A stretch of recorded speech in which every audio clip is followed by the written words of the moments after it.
What's up, you guys? This your brother Matthew Daniels, aka Pooh, aka the Chosen Few, aka the Real Bookworm. I'm not a bookworm world. I'm the real bookworm. Make sure you get it right. And as always, may your name live on forever, and may your memory never die. Hotel. Cheers to that. Y'all saw the title. Today we're going to be talking about the Stono Rebellion of 1739, reclaiming my family history, the Per Ankh Project. Now, the Per Ankh Project is an endeavor that I have embarked upon to uncover the lost history of my family. And today we're going to be looking at the largest, the largest the largest slave insurrection in the British colonies in North America, known as the Stono Rebellion. And I'm going to be making my case why I believe this is intimately and intricately connected to my family history. Now, I'm not trying to prove anything to you guys. I'm reconstructing my own family history, and I'm primarily making this video to share with members of my family so that they can understand the research that I'm doing. But I'm also going to make this public to hopefully inspire you guys to look into your family history as well. So when I'm talking about the Stono Rebellion of 1739, what am I talking about? The first thing that you have to understand is that the United States of America that we know of did not technically become the United States of America that we know of until 1776. You guys know the 4th of July, July 4th, 1776, when America declared their independence, and the 13 colonies were technically no longer the 13 colonies. They were their own independent nation, their own independent government, their own independent country. So prior to 1776, in 1739, the country was still divided up. So the Stono Rebellion took place in South Carolina. Now, South Carolina during that time, along with Georgia, along with North Carolina, along with several other states along the eastern United States, it was British territory. It was controlled by the British. Let me show you guys first so you can have some kind of reference in your mind, the area that I'm talking about. Let me show you this map that I got. I just grabbed something offline. You see, I said the southern colonies around 1733. Now, this is around the time period that we're talking about. So, right there in South Carolina is where this insurrection took place. Okay, you see it's right next to Georgia. That's going to be very important as we go further. You see North Carolina, Virginia, Maryland, etc., etc. These were British territories in pre-colonial America or in colonial America. Okay, so this is basically the area that we're talking about. I also want to show you guys this image. This image here, this is an aerial shot of the banks of the Stono River. Now, they call it the Stono Rebellion because the rebellion began around the Stono River in South Carolina. And this is an actual image, an actual aerial shot of the banks of the Stono Rebellion. Not saying that this is exactly where the rebellion began, but just to give you guys some kind of context. And this is an early map. Okay, this is an early map created showing South Carolina. Now, if you look in the center of this map, I can't really zoom in right now. Oh, here it is. My computer's running kind of slow, but I've done a couple of tests, so it's not interfering with the video. So sometimes you may just have to wait for the image to catch up to what I'm saying. So if you look at this image, you see right here in the middle where my mouse is moving, right? See, I said Stono R. So this is the Stono River. So this is where the actual rebellion took place. Okay, so now that you guys have a general understanding of where we're talking about, let's get into the information. What is the Stono Rebellion? Now, this is a actual historical marker that gives a brief description of the Stono Rebellion. Now, this is found in South Carolina. You can actually see it today. Really, any of you guys, you can actually Google the Stono Rebellion, and you're going to see this information I'm going to present to you.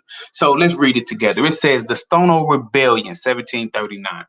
The Stono Rebellion, the largest slave insurrection in British North America, began nearby on September 9th, 1739. About 20 Africans raided a store near Wallace Creek, a branch of the Stono River. Taking guns and other weapons, they killed two shopkeepers. The rebels marched south toward promised freedom in Spanish Florida, waving flags, beating drums, and shouting liberty. Now, what you have to understand about this is, like I told you, during this time, America was still controlled by the colonies. And some of these colonial powers who control certain territories in these different colonies, they were at war with each other. These were factioning groups, different factions that were warring against one another. So what you had was the colonial powers that were in control in Florida at the time. I believe it was Spanish. We'll get into it a little bit later. They were offering freedom to any slaves who could make it from the nearby territories in Britain and make it to actual Florida. Hold on, give me a second. What? Wait a minute.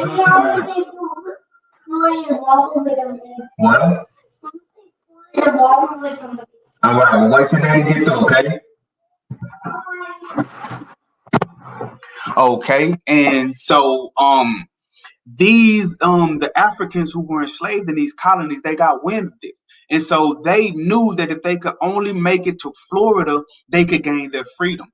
So the individuals who led and participated in the Stono Rebellion, they were trying to make it. They were trying to make it to Florida. And so you see, the first thing that they did, they raided a store near Wallace Creek, killed two of the shopkeepers, and they acquired weapons. What you're going to find out is these Africans weren't ignorant savages. By no means. They were trained military men from the Congo. More on that later. Okay, and look what it says at the bottom. The rebels marched south toward promised freedom in Spanish Florida, waving flags, beating drums, and shouting liberty. So this was an organized group. This was an organized rebellion. And anybody that's in my family, you need to know this history, and you need to know how this history relates to you. Okay, you need to understand that your people have been fighting from the very beginning. They were fighting before America even declared their independence. Now, there's also a backside of this. We're going to read the backside of this historical marker before we move on. Okay, it says the rebels were joined by 40 to 60 more during their 15-mile march. They killed at least 20 whites, but spared others. The rebellion ended late that afternoon when the militia caught the rebels, killing at least 34 of them. Most who escaped were captured and executed. Any forced to join the rebels were released. The SC, South Carolina Assembly, soon enacted a harsh slave code in force until 1865. So while this is known as the largest slave insurrection in the British colonies, it's because the numbers swelled to at least 100. Okay, some of the reports that we got is it was at least 100, and it started out smaller than that. But as they went on their 15-mile march toward Florida, they inspired other enslaved Africans to join their ranks, and the number swelled to about 100. And what happened was the Europeans, the British in the area, the colonists, right? They called for reinforcements. They called for reinforcements from various militias around the way. And when they came and encountered them, they had several battles. Some of the Africans were killed. Some of the Europeans were killed. Some of the Africans escaped and they were later captured. And some of them, they were just released. And you see that worded in this historical marker saying that any forced to join the rebels were released, saying that, I guess some people claim that They joined the rebellion not because they wanted to, but because they were forced to. And so these individuals, they weren't killed, they weren't executed, they were actually released. So everyone who participated in this rebellion was not murdered, but a lot of them were, and even their leader was, as we're going to see. So now that we have some kind of basic context for what we're talking about, the subject matter, what I want to do now, and my internet is going slow again. But what I want to do now is actually go to and it's going to be a Wikipedia article, but you can find this information anywhere. We're going to go to a basic Wikipedia article, and we're going to look at some of these specifics about this Stono rebellion, because we just read a quick summary of it on this historical marker, but there is details about the rebellion and about the Africans who led and participated in the rebellion that lead me to believe that this has a direct connection to my family history. So right now we're just waiting on my computer. I apologize. I don't know why my computer keeps going slow like it is and why it keeps freezing up. Maybe I need to update my virus protection. That's a possibility. Um, that's definitely a possibility. But let's try to.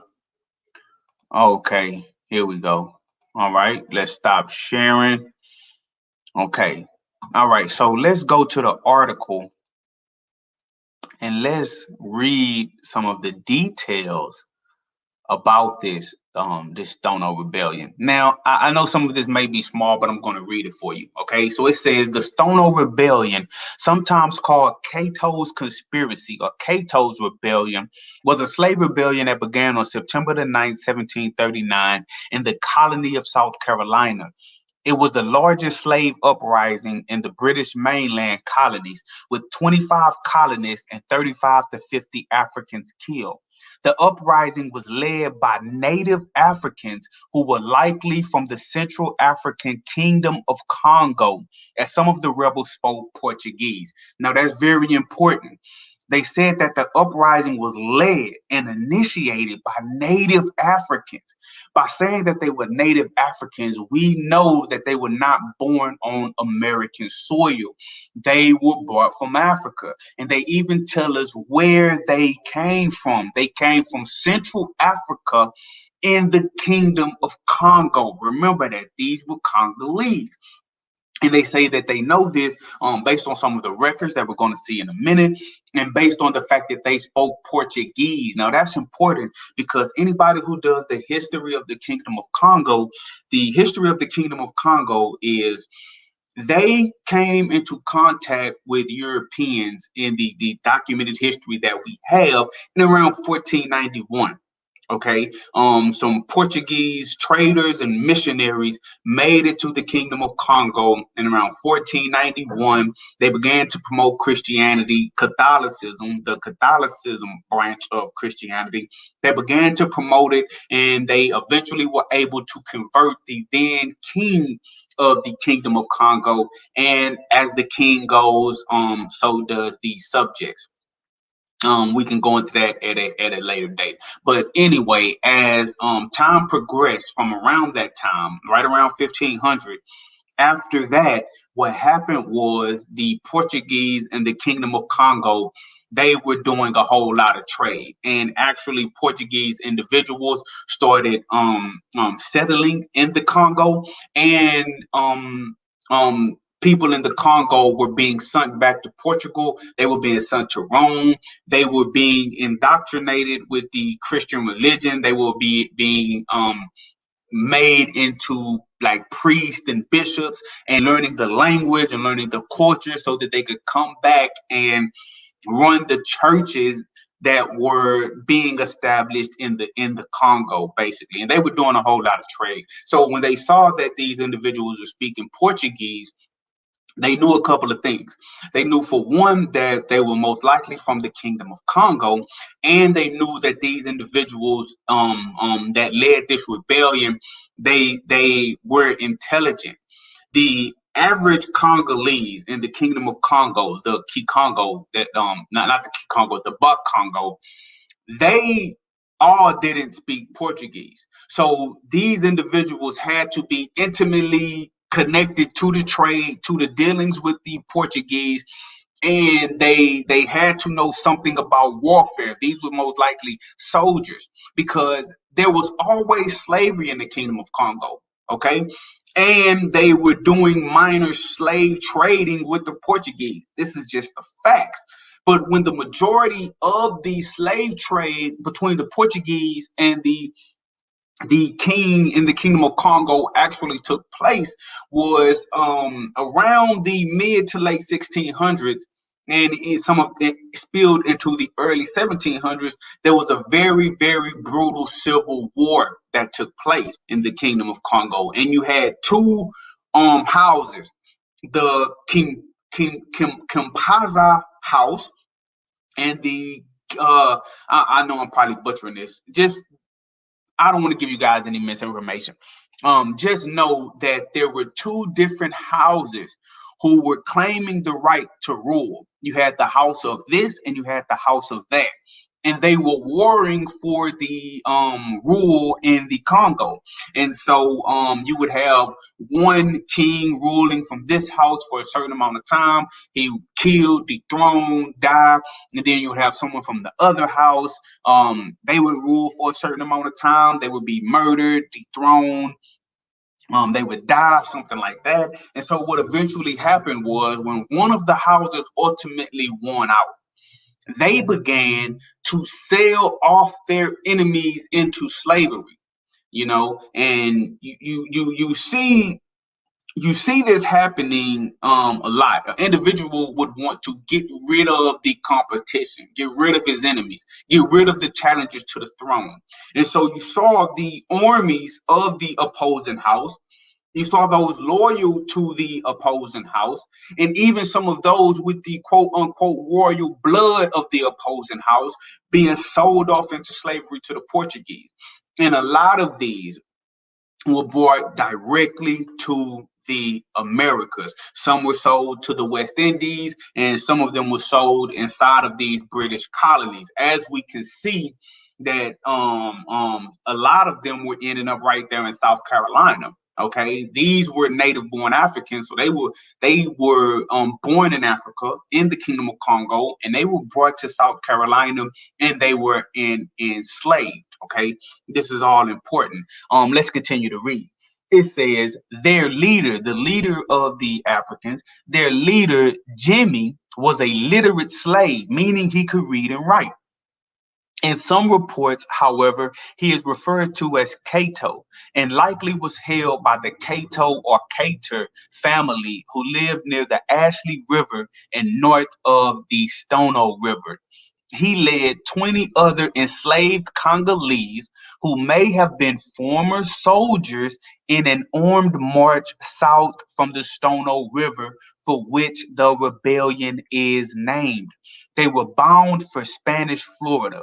This was due to a Spanish effort to destabilize British rule, where the Spanish had promised freedom and land at St. Augustine to slaves who escaped from the British colonies. So we see a Congolese man named Jimmy, right, leading 20 other enslaved Congolese, right, in the Stono Rebellion. So the Stono Rebellion was led and created and organized and formed by the enslaved Congolese from the Kingdom of Congo, who were shipped off as a result of this civil war.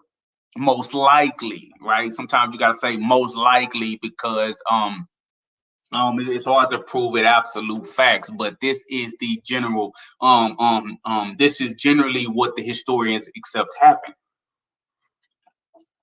which is why they actually knew how to fight.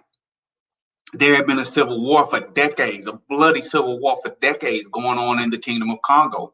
And it just so happened they probably Jimmy probably was a head busser in the Kingdom of Congo. And so the opposing house knew that they had to get rid of him and his soldiers and people like him and loyal to him. They had to get rid of him so that they would not feel so threatened on the throne. And so when he got over here, he already knew what time it was. He already knew how to organize. He already knew how to march. He already knew how to get in formation. And he had enough good sense to know that he needed guns. That's why the first place that they stopped was at the shopkeeper stop. And they got themselves some guns. They got themselves some hands on some ammunition. Now, remember, in the Kingdom of Congo, they knew how to use weapons because they had been doing dealings with the Portuguese, and guns came into the Congo by way of the Portuguese. They didn't have guns before that, but they did have guns after that. So just remember, this was a Congolese-led slave rebellion, the Stono Rebellion of 1739. This will be important as we continue. Let's go on. It goes on to say that Jimmy and his group recruited nearly 60 other slaves and killed more than 20 whites before being intercepted and defeated by the South Carolina militia near the Edisto River. A group of slaves escaped and traveled another 30 miles before battling a week later with the militia. Most of the captured slaves were executed. The surviving few were sold to markets in the West Indies. In response to the rebellion, the South Carolina legislature passed the Negro Act of 1740, which restricted slave assembly, education, and movement. It also enacted a 10-year moratorium against importing African slaves because they were considered more rebellious, and established penalties against slaveholders, harsh treatment of slaves. It required legislative approval for each act of manumission which slaveholders had previously been able to arrange privately. This sharply reduced the rate of manumissions in the state. And manumissions is basically freeing them. So we see that this insurrection, this rebellion, this battle, this war, the Africans swelled to around 100. And it was predominantly made up of Congolese. Now, the nativity or the ethnicity or the nationality rather of the other individuals involved, we do not know, but we do know that the Congolese were involved. We know that for a fact. And we also know if these Congolese, Jimmy and the others, came to the Americas because of the civil war that took place in the Congo, we know that they weren't the only ones that were sent over here. So we also can reasonably deduce that Congolese slaves made up a large portion of this rebellion.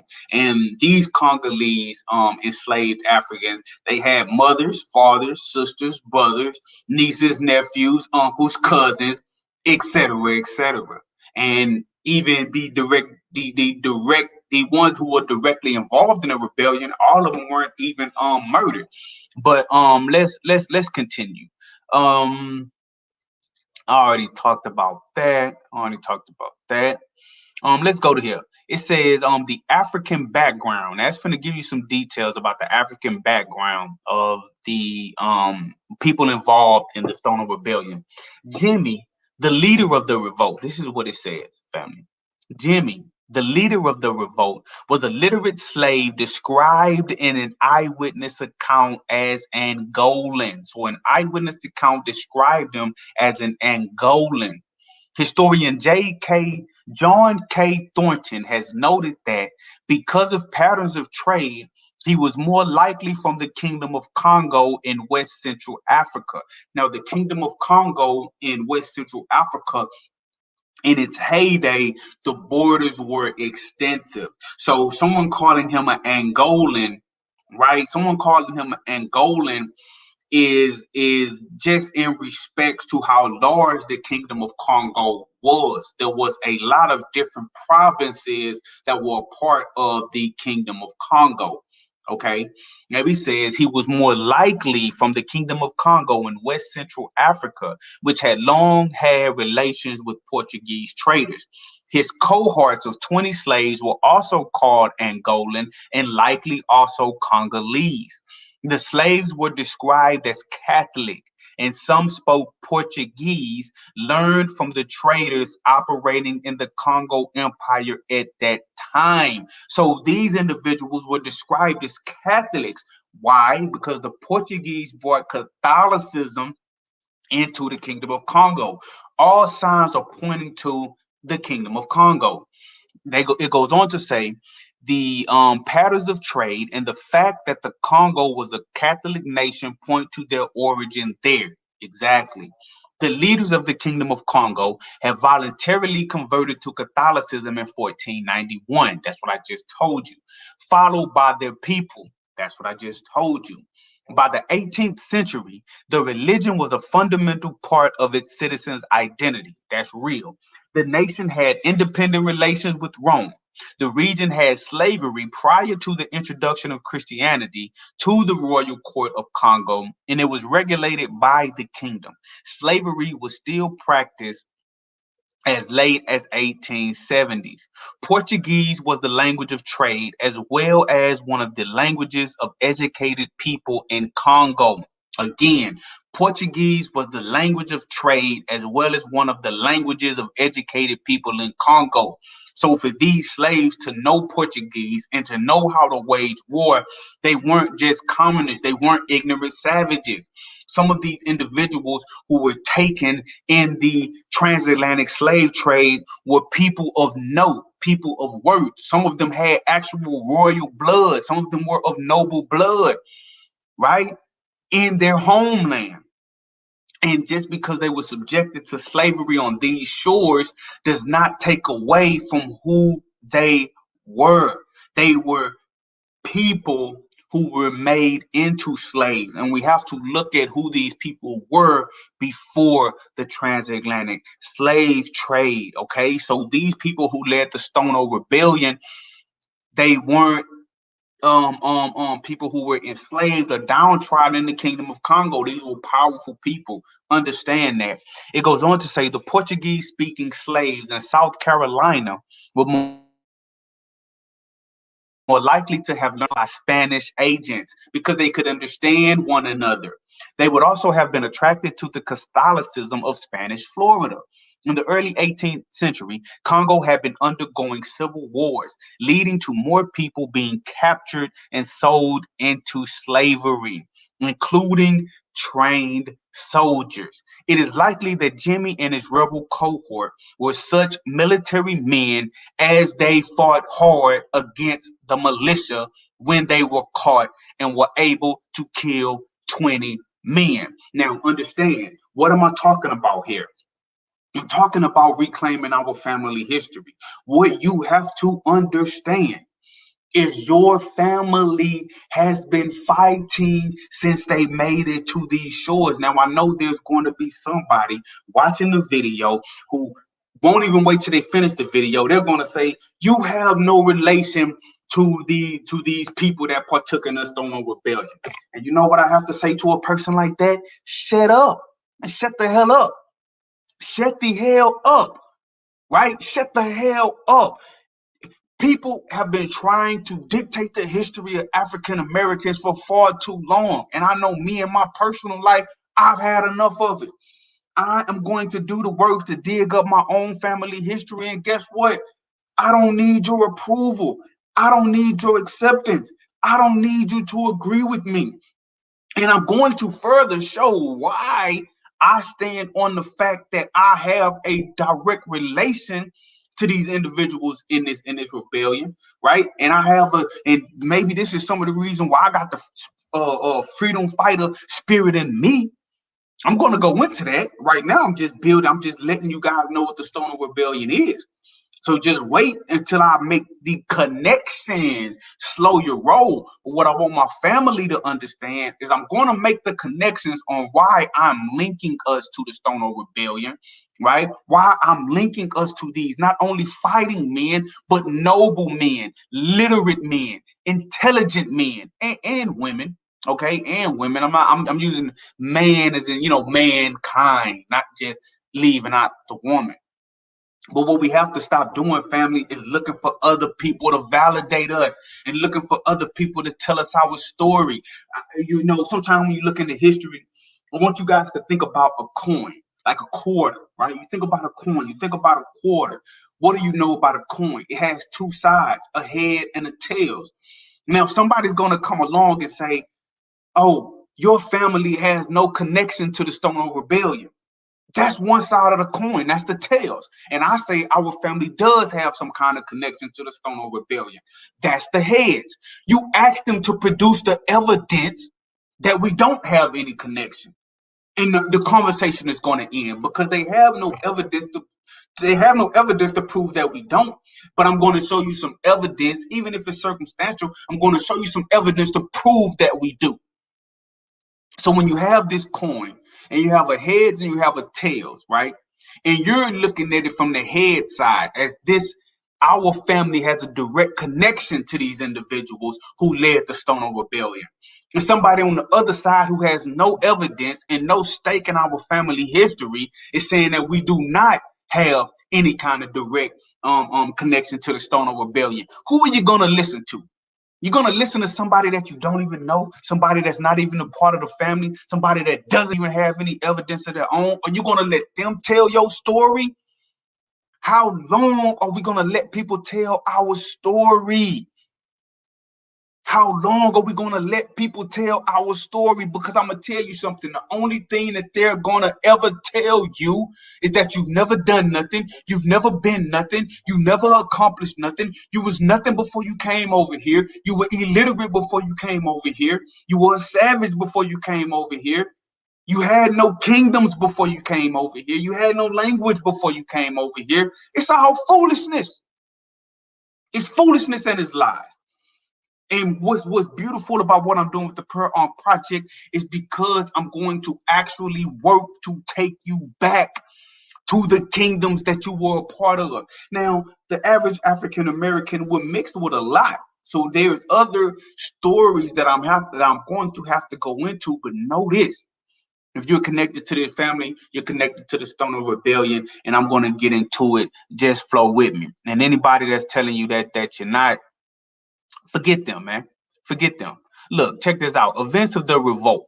On September 9th, on Sunday, September 9th, 1739, Jimmy gathered 22 enslaved Africans near the Stono River, 20 miles southwest of Charleston. Mark M. Smith argues that taking action on the day after the Feast of the Nativity of Mary connected their Catholic past with present purpose, as did the religious symbols they used. The Africans marched down the roadway with a banner that read liberty and chanted the same word in unison. They attacked Hutchinson's store at the Stono River Bridge, killing 2 storekeepers and seizing weapons and ammunition. So these Africans, these Congolese from the kingdom, the empire of Congo, they was marching, leading a rebellion, chanting liberty.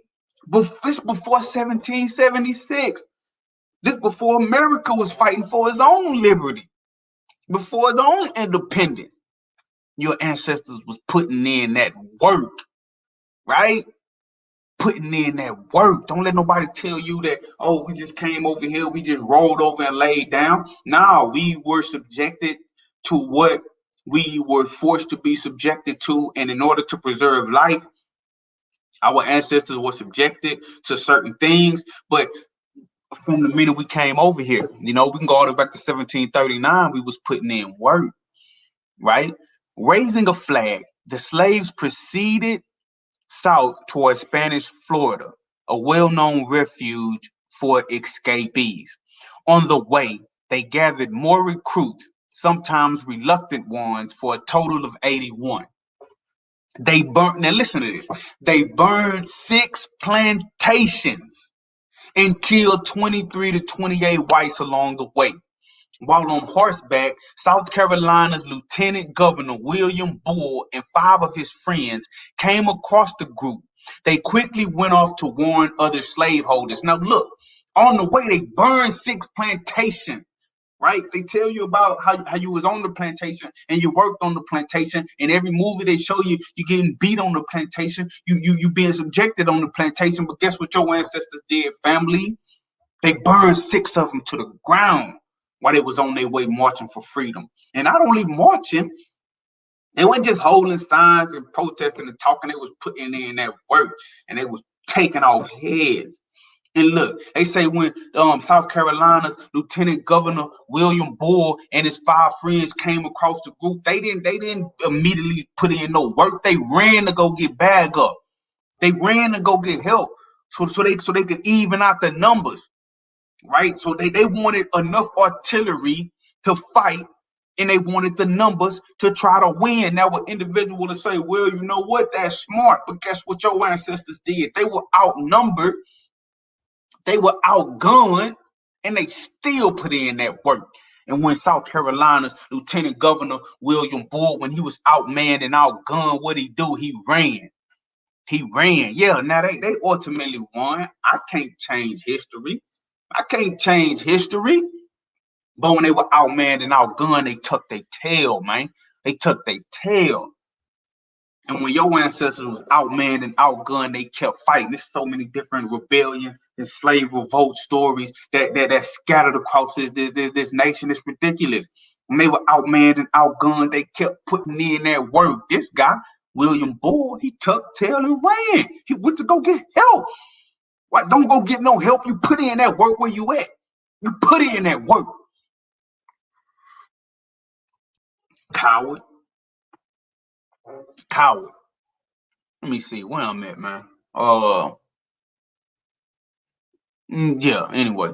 The next day, the well-armed and mounted militia numbering 19 and 99 men caught up with the group of 76 slaves. In the ensuing confrontation, 23 whites and 47 slaves were killed. While the slaves lost, they killed proportionally more whites than the case in later rebellions. Look what the family did. While the slaves lost, they killed proportionately more whites than was the case in later rebellions, meaning they put in that work. The colonists mounted the severed heads of the rebels on stakes along major roadways to serve as warnings for other slaves who might consider revolt. Let's skip down. Look at this. He say this excerpt is from George Cato, who said this was passed down in his family. Now, this is supposedly an eyewitness account, right? And let's read it. But this is an eyewitness account from somebody who was on the Cato plantation, where they assumed Jimmy was actually from the Cato plantation. That's why sometimes it's referred to as Cato's rebellion.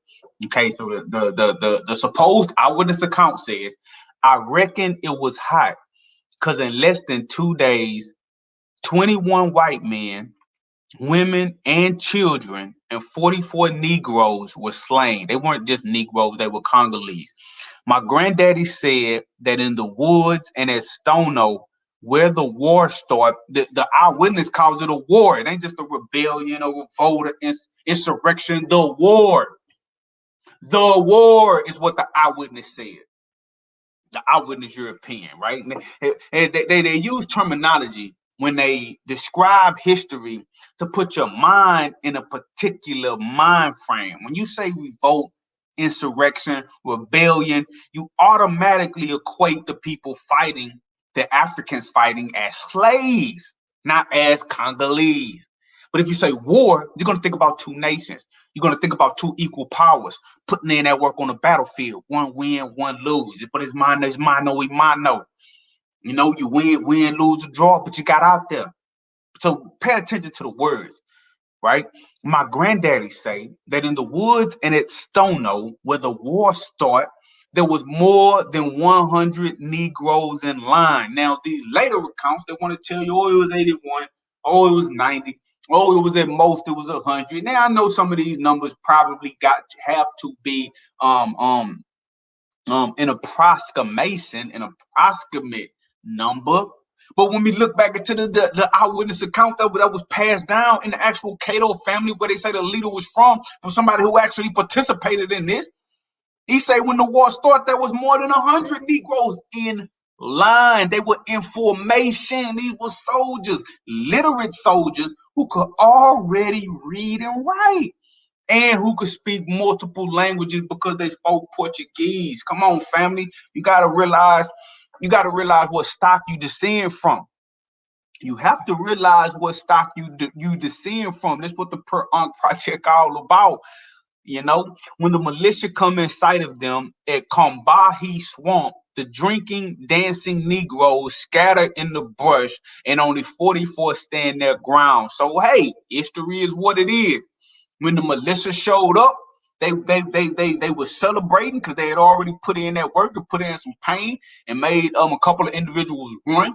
But also with the eyewitness, I can't take some and not take all. So I'm gonna be honest.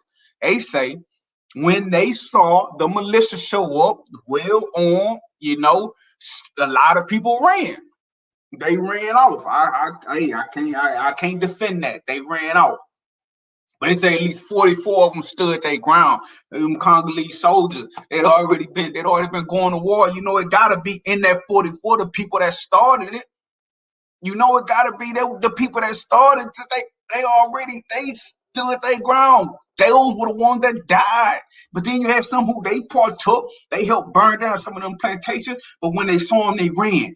It is what it is. We can't romanticize history. I would love to say everybody stood their ground, but they didn't. When the militia came, and hey, I gotta give it to them too. The militia showed up. They showed up. They showed up. And when they showed up, some of their enemy, they ran off the battlefield. They were in line, they were in formation, they broke formation. That's the one thing about history. We gotta just tell the truth about history. You can't let your emotions get in the way. When you let your emotions get in the way, you lie. And then when you pass down those lies, the story just get distorted. So some of them ran out, 44 stood their ground. All right, it is what it is. Commander Cato speak for the crowd. Now the commander, now listen to this. The eyewitness account that was passed down in the family. They call him Commander Cato, but this is the guy Jimmy. This is the Congolese who led it. They call him Commander Cato speak for the crowd. Now, when you see the Wikipedia article or you look this up on online, they're gonna say the slave. Now they may mention he's a Congolese, but they're gonna say the slave, Jimmy. Right? They strip him of his title. They strip him of the fact that he was literate. They strip him of the fact that he was a trained soldier. You feel me? So you have to take that back. We also have in the documentation that he was a commander. He was referred to as a commander by the people that were fighting him. They showed enough respect to say Commander Cato.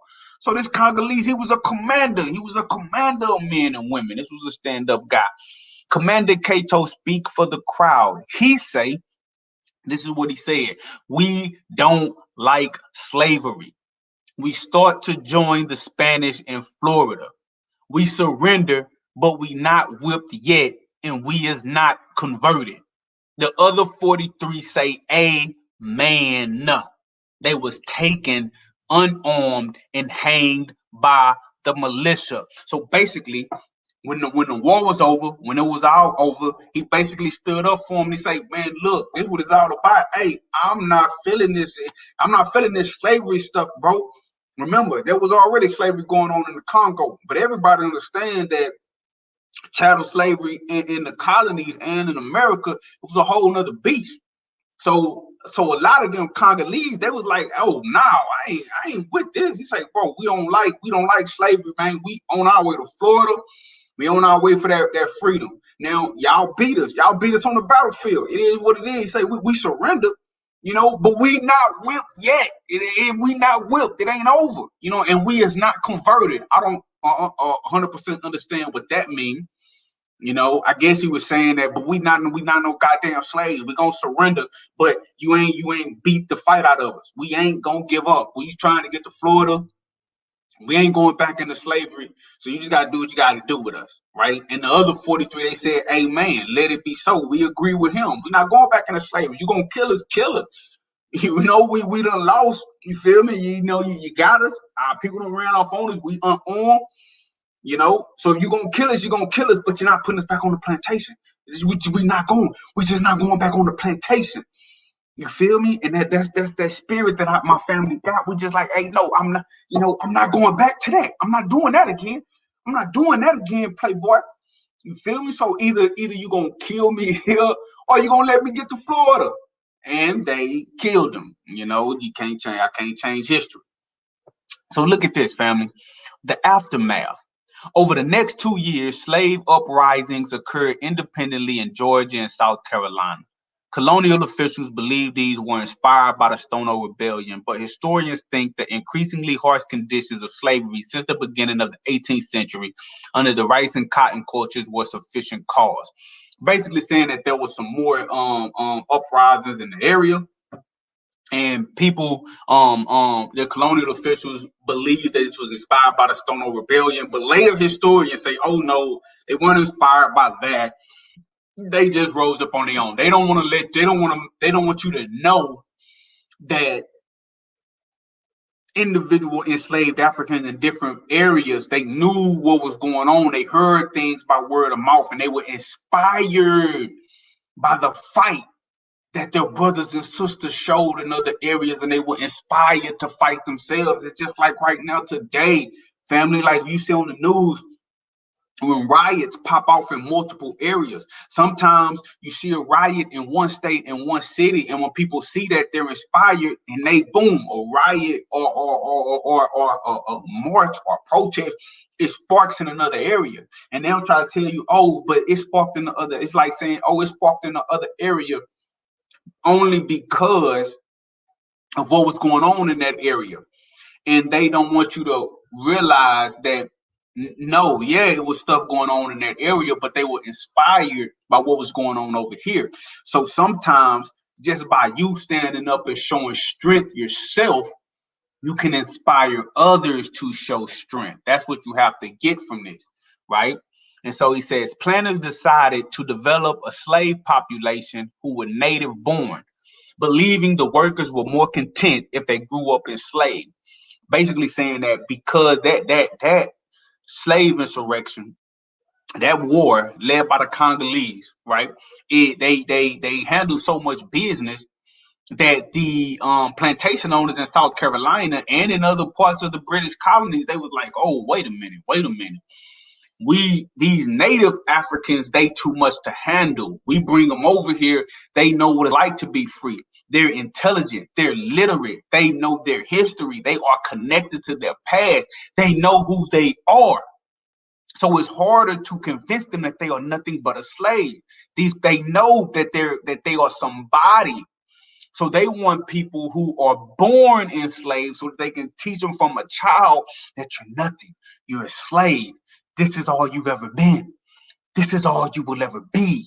And it's easier to control someone who you implant that into their mind as a child, because once somebody knows that they are somebody, they know their history. They knew they were soldiers. They knew they were royal. They knew they were noblemen. They knew that they were literate. They know how to read and write. They not gonna accept that. So you have to get them and break them long enough to get slaves or Africans that are born here, and you can teach them that they are a slave from the moment that they are a child, and it's easier to control them. Look what he says. They enacted a 10-year moratorium on slave importation through Charleston. These people were so shook up by what your Congolese ancestors did in South Carolina that they enacted a 10-year moratorium on slave importation through Charleston. They said, look, for the next 10 years, you not bringing nobody from over here to over here like that. No. I only want people that are born here who don't know no better. Because then the individuals that know better, it's too much. So imagine how powerful knowing who you are is. Knowing who you are is powerful.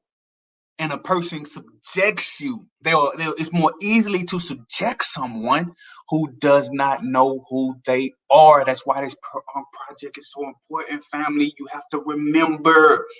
We have to remember. And we have to make sure that our descendants remember. He goes on to say, when a decade later they opened the port to the international slave trade again, planters imported slaves from areas other than the Congo and Golden region. So they stopped importing them for 10 years. And even when the 10 years was up, they say we want them from everywhere but from the Congo. You don't even want to fool with them no more because they about that life. They about that life. They about that life, man. They was shook up, man. Hey, Jimmy and them Congolese, they had them shook up, family. And them your family, I'm telling you. Them your family, even if it's cousins, uncles, brothers, nieces, nephews, them your or great, them your ancestors, man. Them your ancestors, man. Them your ancestors. Let me see. Okay, yeah, that's that. So let's do it like this. Let's do it like this. So that's the Stono Rebellion, right? 1739. Now, I keep purporting that those are your ancestors. Those are my ancestors. Now, I'm not saying, because I can't prove it, but it's quite possible. I'm not saying that Jimmy or one of those guys was my great grandfather, right? But what I'm saying is those people, they were Congolese. Okay, that's the fact. And they were native born Congolese. Okay, and they were not the only Congolese that came, and they were not the only Congolese involved in that rebellion. So those people, they're people, they're not just slaves, they had family, right? They had family, they were a nation of people, and they were brought here. So those people had family. And what I'm saying is, if I'm not directly connected to them, I'm directly connected to their family. So that makes them my family. Stop letting people dictate to you what your family is. And stop letting people dictate to you what your family history is. And they say, oh, that's not your great grandfather. But damn it, my great grandfather had a mama, a daddy, sisters, brothers, nieces, nephews, and that family tree, it spreads out. But damn it, we are family. And that Stono Rebellion, the fact that I know they were in South Carolina in 1739, and the fact that I know that they was Congolese, and the fact that I know that they weren't the only Congolese there, lets me know that that's my family. So what we're going to do now, family, we're going to look at why Pooh is asserting that this Stono Rebellion of 1739 is a rebellion that we should catalog in our family history, right? Our family history. First thing I want to show you guys is this. Now, check this out. Okay, check this out. Now, I couple of years back, I did my DNA, right? I did my DNA test, and I went with Ancestry.com. I'm thinking about doing it again with AfricanAncestry.com so I can get some more specific information. But the thing you have to understand about Ancestry.com is what they do is they test something that's called like autosomal DNA. So they just give you the percentages of everything that's in you. Chances are, it's like 99.9999% of the time, all African Americans were mixed with a lot, right? We're mixed with a lot. So all we can do is just see those things that we are mixed with and piece together some of our family history. So I want to show you guys how my DNA came back. That's the first place I'm going to start, right? So this is how my DNA came back. And this is a screenshot. All right, y'all see this? Hello, I mean Ancestry DNA, right? Ancestry.com. Hello, Matthew. And this doesn't show everything that was in my on my DNA thing, but it shows the relevant part. Look at this ethnicity estimate. This is what it said: 42% Cameroon, Congo, and Southern Bantu peoples, 29% Benin and Togo. But check this out: 42% Cameroon, Congo, and Southern Bantu peoples. So right off the bat, now this is before I knew anything about the Stono Rebellion, and this was before I even really specifically started doing the Per Ankh Project. I was just doing digging up my family history, and I was just trying to learn about my family history, and I wasn't gearing it towards how I'm organizing it with the Per Ankh Project now. But right off the bat, from my own DNA, they show that I have a good percentage of my DNA that goes directly back to the Congo. Now, somebody's going to say, oh, but I see Benin and Togo. I see Cameroon. I see Southern Bantu people. Shut up. Shut up. Remember that coin I told you about, family? Shut up, man. Shut up. Shut up. This for my family, man. This for my family. We have DNA that goes directly back to the Congo. Remember what I told you. Remember what I told you. The Kingdom of Congo was vast. It was vast. It encompassed a lot of different provinces. So these individuals in this Kingdom of Congo, we have direct genetic ties to them. Right now, I want to explain something to you guys. Now, what happened is a couple of years went by, right? And Ancestry.com, for some strange reason, they updated my DNA. So that was the first thing that they gave me. It was like 42% took me directly back to the Congo. And so they updated it. And I was like, wow, what is that all about? And the explanation that they give is that as they get more samples in their database, your results may change. Now, I'm no DNA specialist or anything like that. But just to be fair, what I want to do is for my family, I want to show you guys the updated DNA, right? Let me show you guys the updated DNA information that they gave me. And so this is where it's currently at now. Showing the right side of your screen, ethnicity estimate. Now it's Nigeria, 36%, Cameroon and Congo and Western Bantu peoples, 26%. So the Congo is still there, but for some reason Nigeria is on top now. Nigeria is 36%, and the Congo is 26%. And I'm gonna have to do more research on the topic, but that kind of makes sense too, because my mother, she actually did her DNA test, right? And my mother's DNA traced her back to the Fulani and Hausa people of Nigeria. Okay, so what I'm deducing now at the moment is that Nigerian ancestry primarily comes from my mother, and the Congolese part would primarily come from my father, my Daniel's lineage. But in and of itself, is there, right?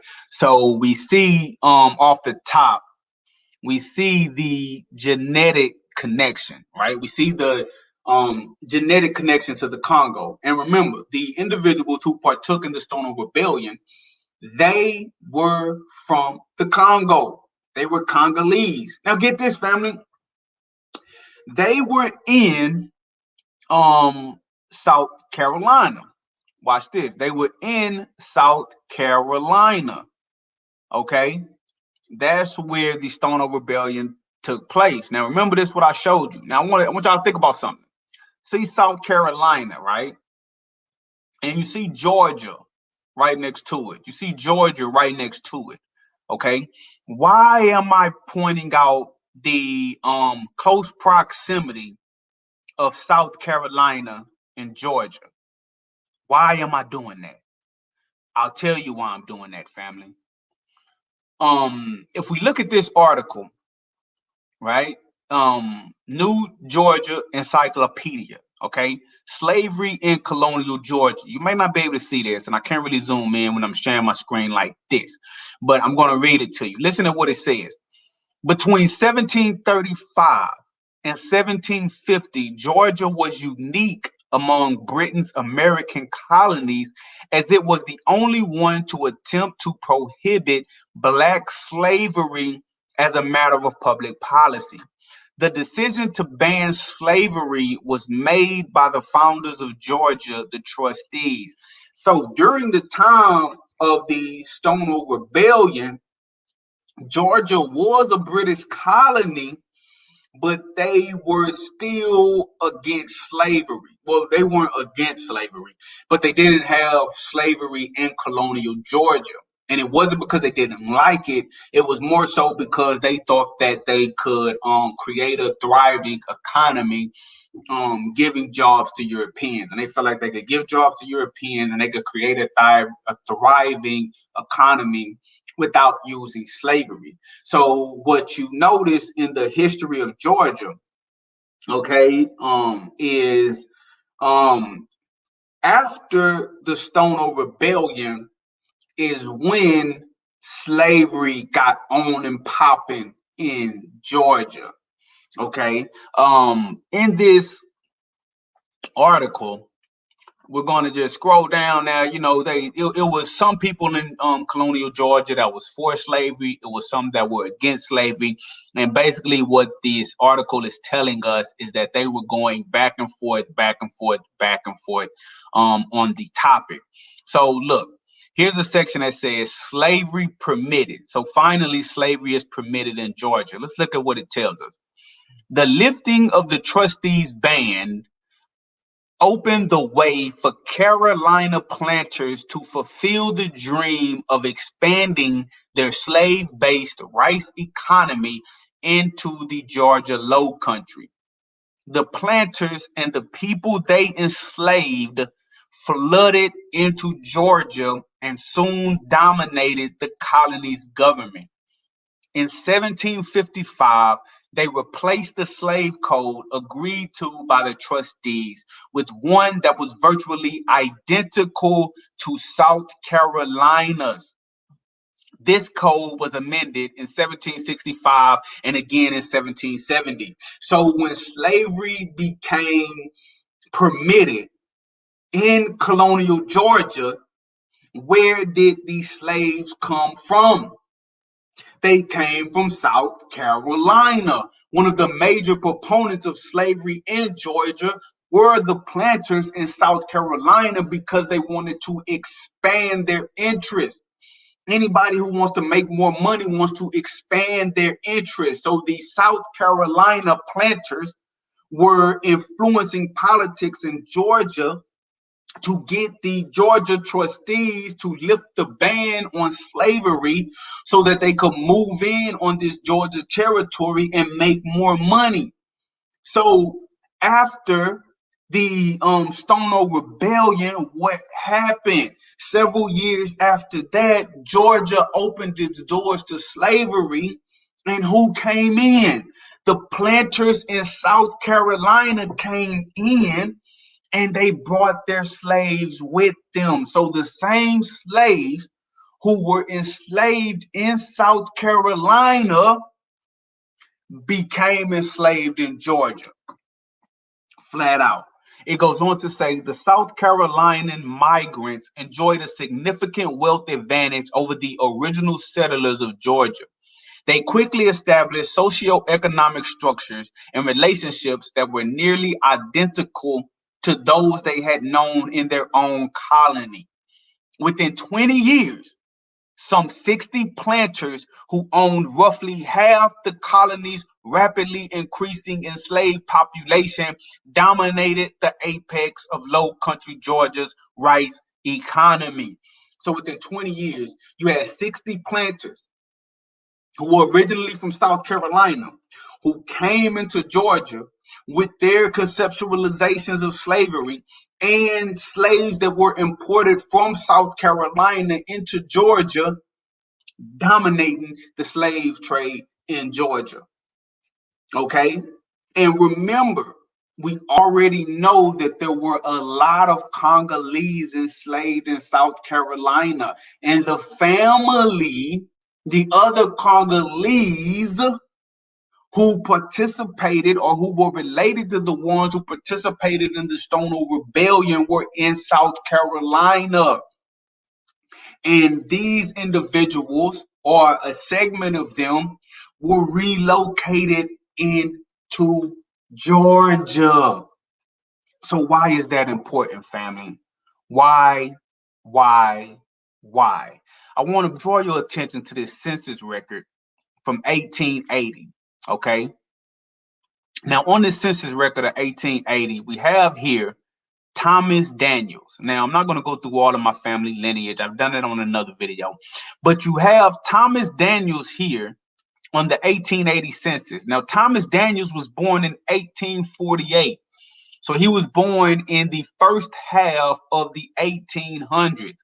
Now, when you go over on the census record, where it asks where his birthplace of his father and mother were born in Georgia. Now, he was in Alabama. He was from Alabama, but his father and mother were in Georgia. So we know that in the early 1800s and in the late 1700s, the Daniels clan was in Georgia. Who was enslaved in Georgia? Among other people, slaves who descended from the ones that were in South Carolina. Now remember, the Stono Rebellion was around 1739. Okay, so 1739 to, let's say, 1800. 1800 minus 1739, 61 years. So around 50 to 70 years after this Stono Rebellion, our ancestors were in Georgia. Now remember, Georgia got on the slave train towards the end of the 1700s, mid to late 1700s. And they were a lot of the enslaved people came from South Carolina. So we have proof that our ancestors were in Georgia enslaved in the early 1800s, late 1700s. And we know that a lot of the slaves in Georgia came from South Carolina. Okay.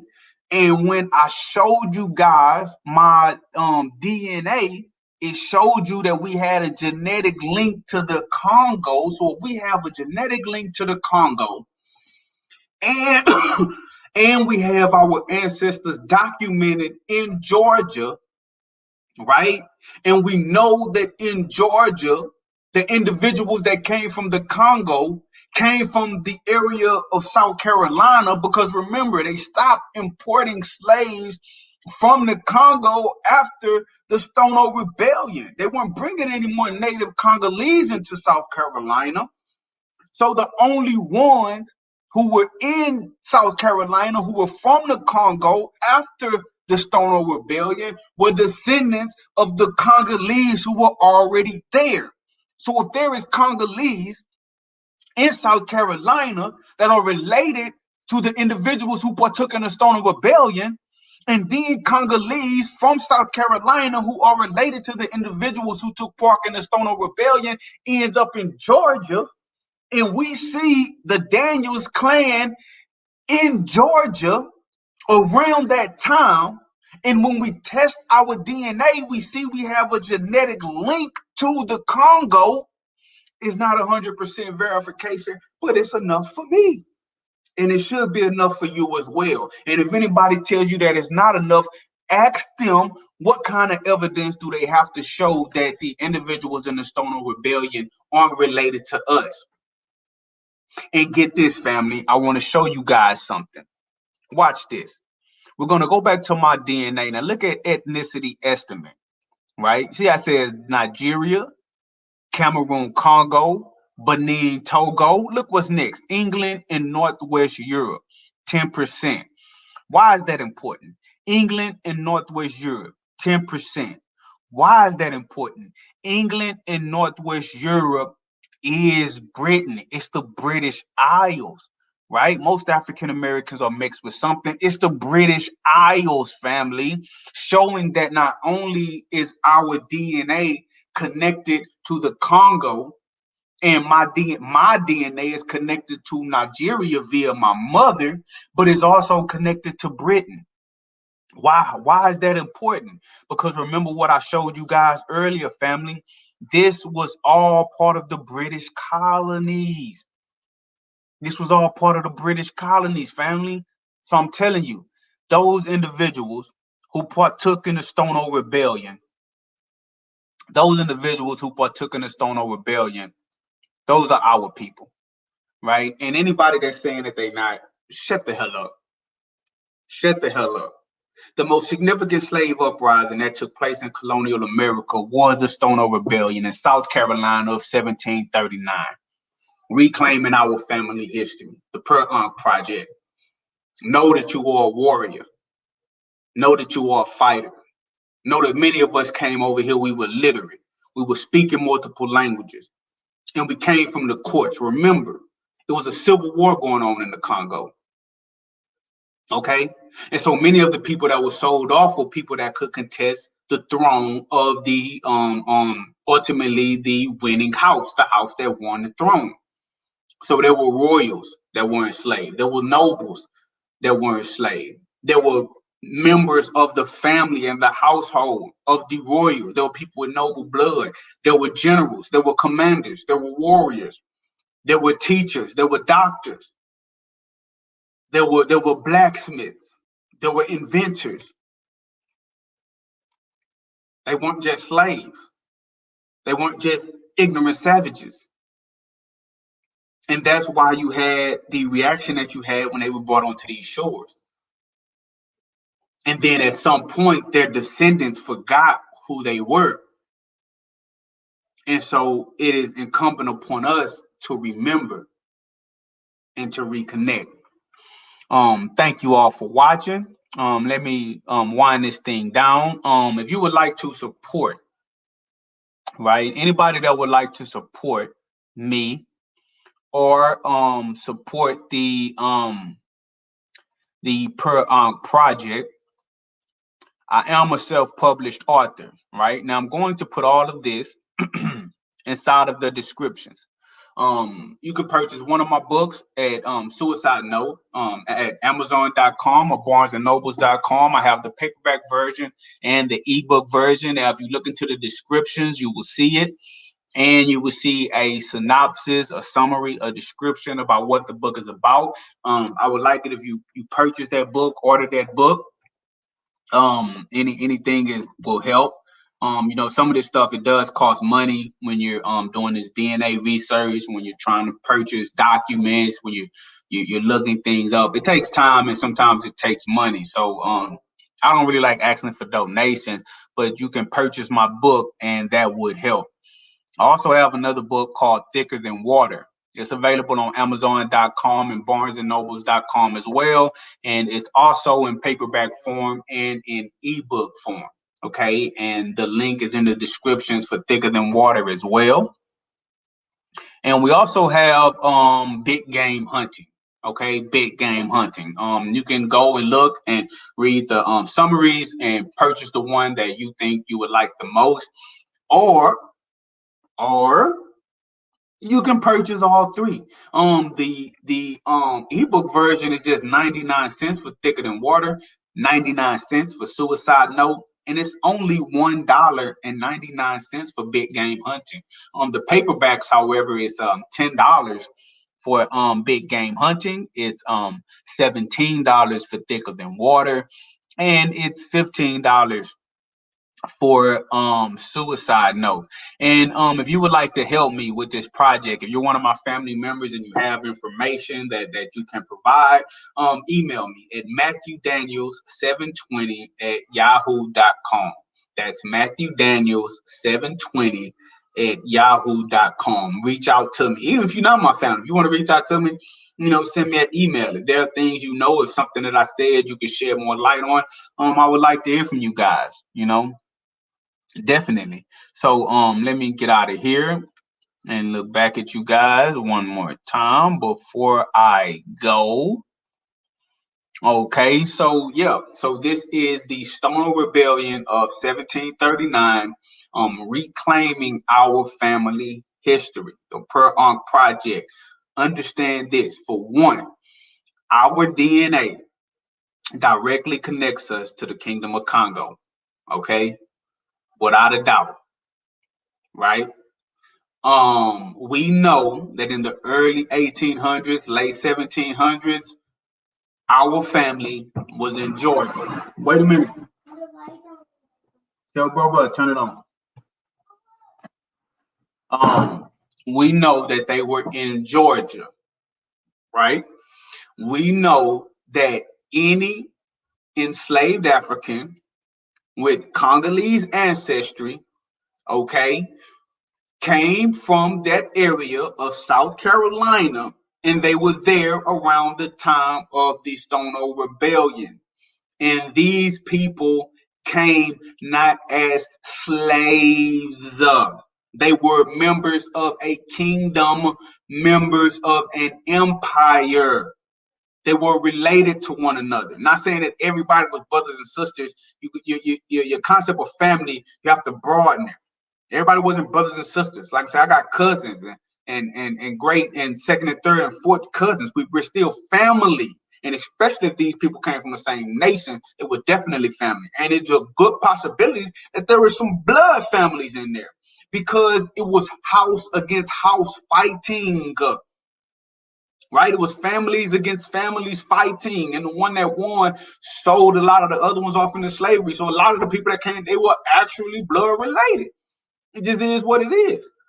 Okay? And so what you have to understand is you have to reclaim your history. So the largest slave rebellion in colonial America, in the British colonies, was the Stono Rebellion of 1739 that took place in South Carolina. And our family is connected to that. Don't let anyone tell you any different. All right. So thank you guys for watching. I don't want to hold you up any longer. Go out and purchase those books. All right. Support what I got going on. Support the Per Ankh Project. This your brother Matthew Daniels, aka Pool, aka the Chosen Few, aka the Real Bookworm. I'm not a bookworm. I'm the real bookworm. Make sure you get it right. And as always, world, may your name live on forever, and may your memory never die. Hotel, cheers to that. I'm out, family. One love.